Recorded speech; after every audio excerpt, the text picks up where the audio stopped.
আমি যে ধরনের গান গেয়েছি সেটা মানুষের একটা সময় পছন্দ হতে পারে ঠিকই, কিন্তু যারা সত্যি সঙ্গীত বোঝে, মিউজিক বোঝে, তাদের কাছে এই ধরনের মিউজিকের জন্য কোনো মর্যাদা নেই।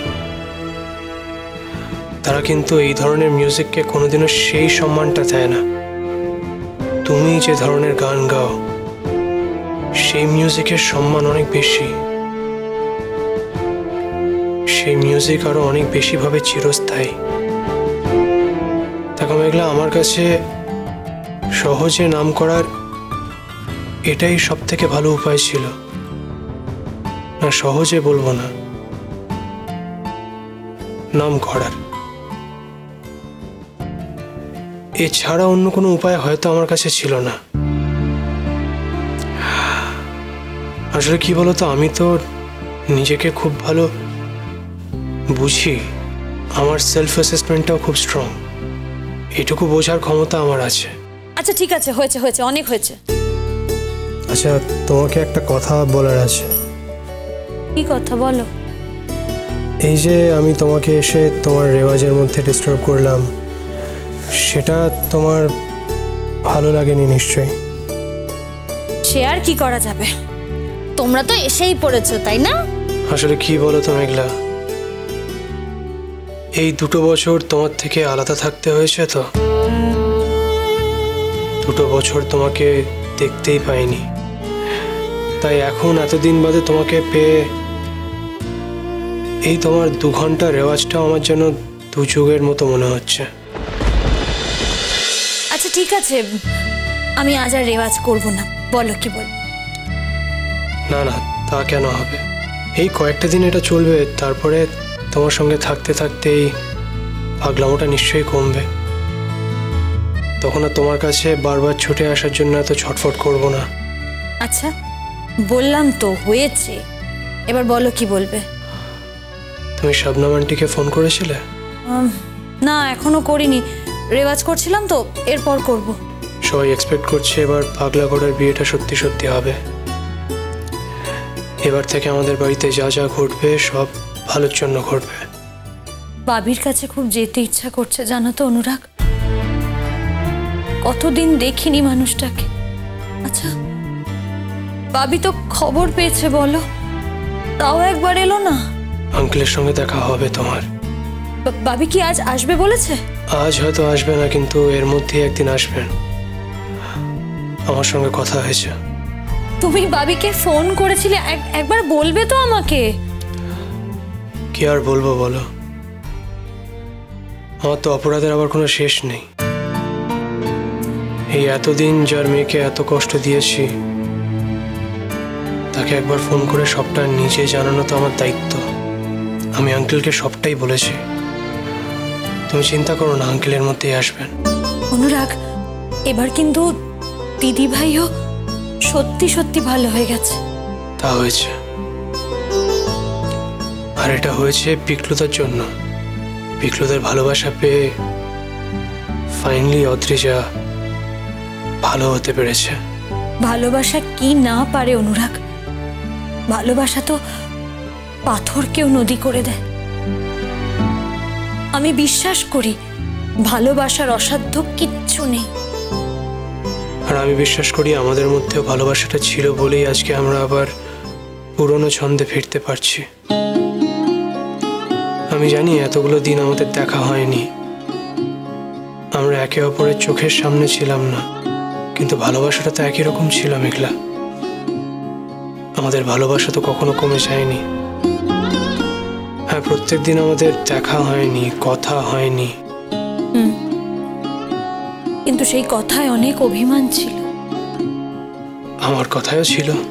জানো তো অনুরাগ, এই অভিমান কিন্তু আমাকে আমূল বদলে দিয়েছে, আমাকে অনেক শক্ত করেছে, নিজের পায়ে দাঁড়াতে শিখিয়েছে, নিজের দায়িত্ব নিজেকে নিতে শিখিয়েছে। তুমি তো শুধু নিজের দায়িত্ব নাওনি, তুমি নিজের ভেতরে একটা প্রাণকে বড় করেছো, তাকে জন্ম দিয়েছো, এতদিন ধরে তাকে একা হাতে মানুষ করেছো। আমার এই অপরাধ বোধটা কখনো যাবে না মেঘলা। যে রোদ্দুর হওয়ার সময়ও আমি তোমার পাশে থাকতে পারিনি, এতগুলো দিন আমি রোদ্দুরের কোনো রেসপন্সিবিলিটি নিতে পারিনি। কি করে থাকবে অনুরাগ? তুমি তো রোদ্দুরের কথা জানতেই না। আমার উচিত ছিল খবর নেওয়া, আমার উচিত ছিল তোমার সঙ্গে কন্ট্যাক্ট রাখা, আমার উচিত ছিল সে রাতের পরে তোমার জীবনটা কেমন কাটছে সেটা জানা। আমি নিজের দায়িত্ব পালন করিনি, অবহেলা করেছি। আচ্ছা অনুরাগ, আমরা কি এখন আবার সেই পুরনো কথা নিয়ে বসবো? আমাদের জীবনে তো পুরনো দিনের কথা আসবেই মেঘলা, বারবার আসবে, ঘুরে ফিরে আসবে। কারণ পুরনো দিনের কথা মানেই তো শুধু ঝগড়া না, মান অভিমান না। আমাদের পুরনো দিনের কথা মানে তো আরো অনেক কিছু। আমাদের কথা, আমাদের ভালোবাসার কথা, সেগুলো আমরা কি করে ভুলে যাব বলো? সেগুলো তো বারবার আসবে। ও বাবা, উনি তো সব শুনছেন। কি অদ্ভুত না, এই মাত্র কয়েকটা দিন হলো আমাকে চেনে, কিন্তু আমাকে ছেড়ে কোথাও যেতে চায় না। হবেই তো, বিশ্বাসঘাতক। মানে আবার কি? জন্ম থেকে সবকিছু করলো মা, আর যেই উনি বাবাকে দেখেছেন অমনি বাবাকে ছেড়ে আর কাউকে চেনে। দেখেছো রোদ্দুর, মাম্মাম কি বলছে? বলছে তুমি নাকি মাম্মামকে চিনতেই পারছো না। ও আচ্ছা, এবারও বলছে ও নাকি তোমার কাছে যাবে। আসলে অনেকক্ষণ ধরেই তোমার কাছে আসবে বলে ঘ্যান ঘ্যান করছিল। থাক, আর বাজে কথা বলতে হবে না। ও মোটেই ঘ্যান ঘ্যান করছিল না অনুরাগ, শুধু শুধু জোর করেই কথাগুলো বলো না। আচ্ছা, আমি জোর করে বলবো কেন? আমি জোর করে বলছি না, ও সত্যি অনেকক্ষণ ধরে তোমার কাছে আসবে বলে বায়না করছে। হ্যাঁ হ্যাঁ, ও যেন মাম্মামের কাছে আসতে চাইছিল। এই দেখো, দেখেছো বাবা, তোমার মাম্মাম বলছে তোমাকে নাকি এখন কোলে নেবে না। বলছে তুমি বড় হয়ে গেছো, আর ছোট নেই। তুমি তো এখনো ছোট বেবি, বলো, তুমি তো এখনো বড় হয়নি। তা বেশ, মাম্মাম কোলে নেবে না, আমি তোমাকে জড়িয়ে ধরে রাখবো। ওকে, ঠিক আছে, তাহলে আমরা রোদ্দুরের সঙ্গে একটু মেঘও অ্যাড করে নেবো। আফটার অল রোদ্দুরের সঙ্গে একটু মেঘ না থাকলে দেখতে ভালো লাগে। আচ্ছা ঠিক আছে, হয়েছে হয়েছে।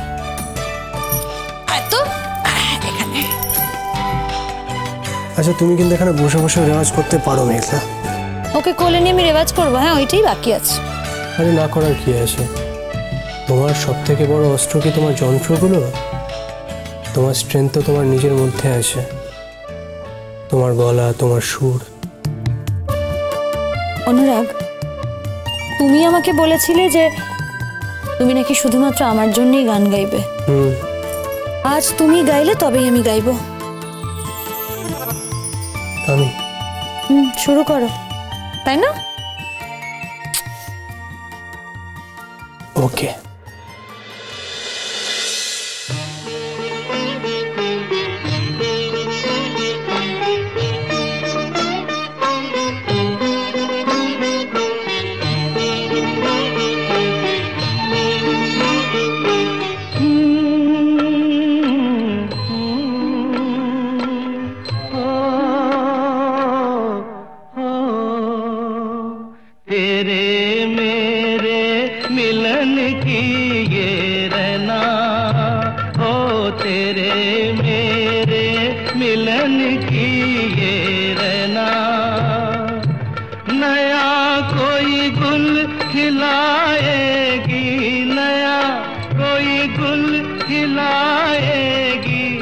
अभी तो चंचल है तेरे नैना, देखो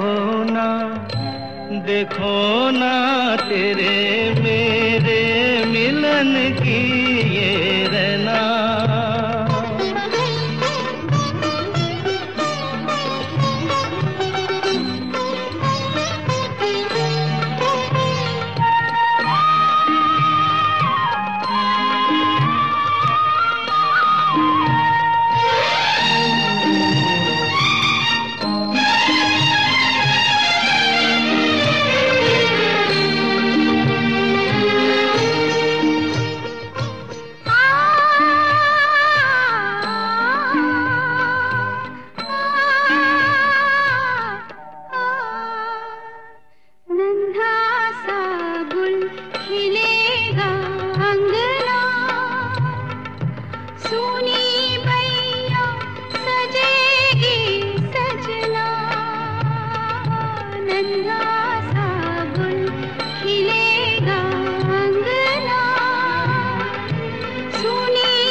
जैसे खेले चंदा बादल में, खेलेगा वो तेरे आंचल में। चंदनिया गुनगुनाएगी, चंदनिया गुनगुनाएगी, तभी तो चंचल है तेरे नैना। देखो ना, देखो ना तेरे मेरे मिलन की ये रहना। সত্যি তোমার পাগলা ঘোড়ার সঙ্গে আমার বিয়ের ব্যাপারে কিছু বলে থাকো, তাহলে প্লিজ আর কথাটাকে এগিয়েও না। নদী